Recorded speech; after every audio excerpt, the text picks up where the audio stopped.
On the inside of the track, he's getting challenged, but he will hold on. Of white athletes to break the 10-second barrier in the 100. A Division III athlete with no scholarship just ran the exact same time that earned Noah Lyles an Olympic bronze medal. Not in his age group. Not at some regional meet nobody's heard of. The same time, on the same clock, that the most dominant sprinter of his generation needed to stand on a world championship podium. His name is Sam Blaskowski. 2 years ago, every Division I program in the country looked at his times and said no thanks. Now he's tied for the second fastest man alive in 2026, and the story of how he got here involves a regional airport, a coach in Florida, and a level of patience that almost nobody outside his training group believed in. To understand how big this is, you have to start small. You have to start in Oshkosh, Wisconsin. Oshkosh isn't a sprinting town. It's not a track and field town at all, really. It's the kind of place where kids grow up playing football in the fall, basketball in the winter, baseball in the spring, and nobody's thinking about the 100 meters as anything more than something you do during a gym class warm-up. Sam Blaskowski was one of the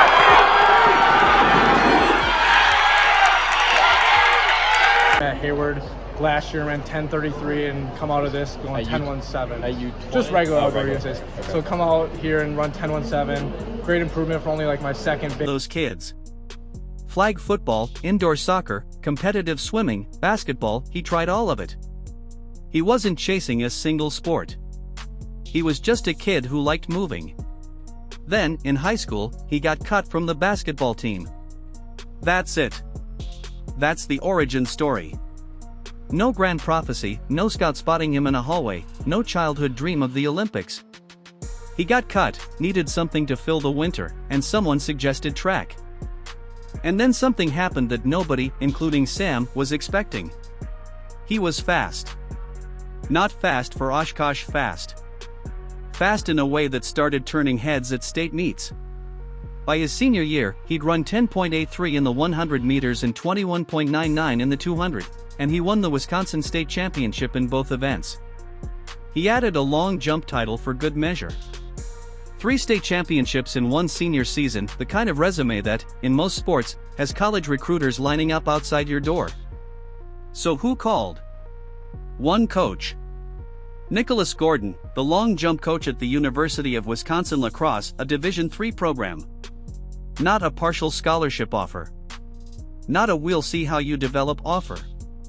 A Division III roster spot, at a school where athletic scholarships don't exist by rule.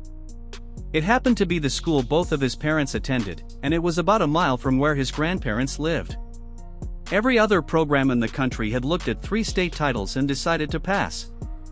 If you're not familiar with how the levels work in college track, here's the blunt version. Division I'm Blaskowski, and I recently graduated from Oshkosh West High School. I've been coming to the YMCA since I was a little baby, from swimming, playing basketball, flag football, being on the swim team, Oshie, since I was little, and then as I got older and became more into that middle school, high school. One is where future Olympians are made. Division III is where the sport exists for the people who love running, full stop, no scholarships, minimal national visibility, and a massive gap between winning at this level and competing at the level that matters internationally. It's not that D3 athletes aren't fast. It's that the gap between D3 fast and world-class fast is enormous, and almost nobody closes it. Blaskowski went to La Crosse and immediately started breaking that level wide open. His freshman year, he won the D3 national title in the 100 meters. Then he won it again. And again. And again, 4 consecutive national titles in the 100, on top of 3 in the 60 meters indoors and 3 more in the 200. By the time he graduated, he had 11 individual national titles. 11. That's one of the most dominant D3 sprinting careers that's ever existed. And here's the part that's hard to sit with, almost nobody outside of Division III cared. Winning D3 nationals in the 100 meters typically means running somewhere in the 10.2 to 10.4 range. That's genuinely quick. Most people reading this couldn't get close to that time with years of training. But it's not in the same conversation as the times that get you onto a world championship final. The gap between D3 nationals and the Olympic trials is significant. The gap between D3 nationals and an actual world championship final is closer to a different sport entirely. So the question that hung over Blaskowski's entire college career was simple, and nobody could answer it: was he actually elite, held back purely by circumstance? Or was he just the fastest guy in a pool that wasn't deep enough to mean anything? The only way to find out was to test it. So after his senior year, he went to the 2024 Olympic trials and lined up against the best sprinters in the country, guys who'd been training at elite programs their entire careers, guys with sponsorships and full-time coaching staffs and resources Blaskowski had never had access to. He didn't make the team, but he held his own. He was competitive. For the first time, people who actually pay attention to sprinting at the fresh off of a big 100-meter performance this weekend. I mean, you've had what is it, like 24, 48 hours now to process things, Sam? Like, what's it been like, I guess, kind of going viral, and then just kind of like, I just had my hands on my head, just like I don't know how I just skipped 9.9s and went to 9.8, because like, to me, that's like 9.8 is like legit. National level started to notice the name. And that's when the part of the story that almost nobody knows starts. After 11 national titles and a competitive showing at the trials, Blaskowski had a decision to make. He wanted to go pro. He wanted to find out, for real, whether he belonged with the best sprinters in the world. And he knew exactly what that would require: elite coaching, a real training group, and an environment built around people who'd actually competed at this level. That meant Florida. Specifically, it meant Star Athletics, the training group run by Dennis Mitchell, a coach with serious credentials, including guiding Sha'Carri Richardson to a world title. Mitchell's group trains alongside athletes like Kenny Bednarik, who finished 4th at the 2025 World Championships. This is the room you want to be in if you're trying to find out whether you're world-class. The problem was simple: Blaskowski had no money, no sponsor, and no professional contract. He was a D3 graduate with 11 national titles that didn't translate into a single dollar. So he got a job at a small regional airport in Wisconsin. He worked through the off-season, the unglamorous, invisible months between competitions, saving everything he could. Then he packed up his life and moved to Florida, on his own dime, to chase something that, from the outside, looked less like a plan and more like a long shot most people wouldn't have bet on. Think about what that actually requires. 4 years of dominance at a level the world ignores. Then walking away from anything resembling stability, working shifts at an airport purely to buy. In the world of sprinting, there have only ever been a handful of white athletes to break the 10-second barrier in the 100. Yourself a shot at finding out if you're good enough. No fallback. No safety net. Just a bet on himself, funded by his own paycheck. He got to Florida. He joined Mitchell's group. He started training alongside professional athletes who'd competed at Olympic and World Championship levels, and something started happening in practice that Mitchell noticed almost immediately. This kid belonged. But belonging in practice and proving it in competition are two different things. Heading into the 2026 season, Blaskowski's personal best sat at 10.05 seconds, fast, genuinely fast, but still meaningfully short of the world-class threshold. He raced 5 times early in the season, including 3 at altitude, where times tend to run faster. He didn't break 10 seconds in any of them. He didn't. And they're off here in our Blaskowski got in lane 4, just limbs. On the track, he's getting challenged, but he will hold off all challengers. Finish higher than 3rd in a single race. And that's exactly when the doubts start creeping back in.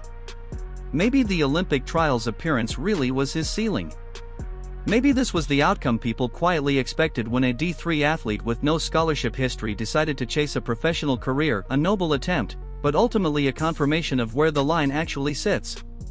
Maybe working at an airport to fund a move to Florida was, in the end, just a really expensive way to find out the answer was no. And then May 30th, 2026 happened. And then May 30th, 2026 happened. Before we get to the number, it's worth understanding the context Noah Lyles has built around this exact kind of moment.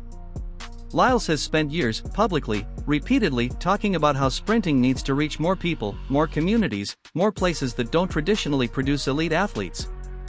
He's talked about the athletes who grind in obscurity being the backbone of the sport. The message has always been the same: speed doesn't check your resume before deciding who gets to be fast. May 30th, 2026. Cleveland, Tennessee. The Music City Track Carnival. Sam Blaskowski lines up in the 100 meters, running a 9.94. We also saw Cole Beck running a 9.97. We saw Lachlan Kennedy running a 9.96. We saw Matthew Bowling drop a 9.98. And we also saw Filippo Tortu from Italy running a 9.99. And then he runs 9.89 seconds. His first ever legal sub 10-second performance, and he didn't ease into it. He went straight from a 10.05 personal best to 9.89 in a single race. No incremental progress through the 9.90s. Just a complete leap, all at once, on one specific night in Tennessee. That time made him the fastest American in the 2026 season, and tied him for the second fastest time in the world for the entire year up to that point. Now here's why that number matters so much.